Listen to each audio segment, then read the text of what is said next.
سوچا تمہارے نام ایک خط لکھوں، خط میں لکھوں وہ باتیں جو فون پہ کہہ نہ پاتی تھیں۔ مجھے تم سے محبت ہے، مجھے تم یاد آتے ہو، بہت مجھ کو ستاتے ہو، تم بن دل نہیں لگتا، یہ بھی لکھنا تھا۔ کیوں کرتے ہو اتنا تنگ، اتنا کرو کہ برداشت کر سکوں، یہ بھی لکھوں گی یارم۔ تیری بے رخی بے اعتباری نے مار دیا، سوچا یہی تھا کہ تمہارے سب میسج ڈیلیٹ کر دوں گی۔ مجھے لگتا تھا میں فقط ایک رات میں سب کچھ مٹا سکتی ہوں، مگر یارم میں کچھ بھی نہیں بھول پا رہی۔ مجھے آج بھی یاد ہے ہمارا وہ فجر کی اذانوں تک بات کرنا، اور یہ میسج تو میں کبھی نہیں بھول سکتی کہ جب تم نے مجھے پہلی بار میرے نام سے پکارا تھا، اینی۔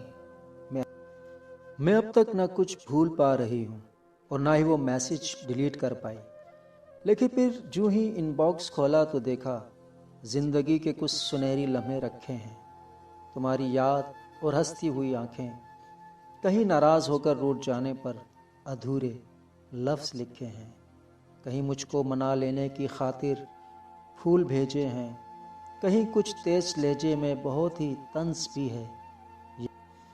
یارم مجھے کبھی بھی یہ غلط فہمی نہیں ہوئی کہ تم مجھے کھو کر پچھتاؤ گے، کیونکہ میں جانتی ہوں لوگوں کو لوگ مل ہی جاتے ہیں، کبھی بدتر سے بہتر تو کبھی بہتر سے بہترین۔ مجھے خاص بن کر رہنے کا کبھی دل نہیں کیا، جانتے ہو کیوں؟ کیونکہ خاص کے بعد خاک ملتی ہے، اور میں چاہتی ہوں وہ دن کبھی نہ آئے، بس امید باقی رہے، انتظار باقی رہے۔ اگر سفر خوبصورت ہو تو منزلوں کی چاہت نہیں رہتی، اگر تم کو محبت تھی تو تم یہ ساری باتیں بھول سکتے تھے، مگر نہیں جانا۔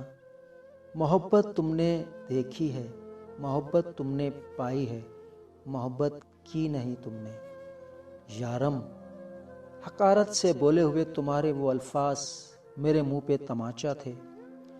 میں مر تو سکتی ہوں، لیکن روح پر لگے زخموں کے ساتھ جینا بہت مشکل ہے۔ میرا یقین کرو یارم، میں نہیں چاہتی کہ خدا تم سے میرے آنسو کا حساب لے، لیکن میں بے بس ہوں۔ تمہارے دیے ہوئے زخم مجھے نماز میں بھی رلا دیتے ہیں۔ میں چاہتی ہوں تمہیں بتاؤں کہ مجھے درد ہوتا ہے، اتنا کہ دل کرتا ہے کہ اپنی کن پٹیوں پہ انگلیاں رکھ کر اتنی زور سے دباؤں کہ وہاں سے خون کا اخراج ہو۔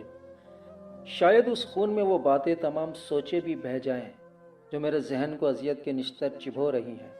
یارم اس تیرے خط سے بولتے لفظوں میں جدائی کی وجہ ڈھونڈتی ہوں میں، لیکن یہاں پر لفظ بھی خاموش ہو جاتے ہیں۔ رہ جاتی ہے تو بس میرے ساتھ میرے ہی اندر کی خوف زدہ کرتی ویرانی، پھر رات کے پچھلے پہر خاموش آنسوؤں کا ساتھ۔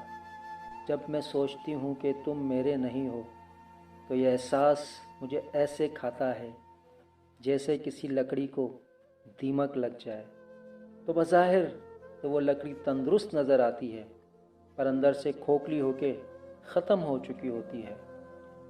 میں بھی اسی طرح اندر ہی اندر کھوکھلی ہو گئی ہوں، بظاہر تو تندرست نظر آتی ہوں، پر کسی دن زمیں بوس ہو جاؤں گی اور سب کہیں گے اچھی بھلی تو تھی، پر تم گواہ رہنا کہ مجھے تمہاری دیمک نے کھایا ہے۔ میں اچھی بھلی نظر آتی ہوں پر ہوں نہیں۔ یارم یہ سب میں خط میں لکھوں گی ضرور، لیکن تمہیں ارسال نہیں کروں گی، یہیں کہیں کسی الماری میں رکھ دوں گی۔ ہاں، پر میں نے سوچا ہے تو میں خط لکھوں گی۔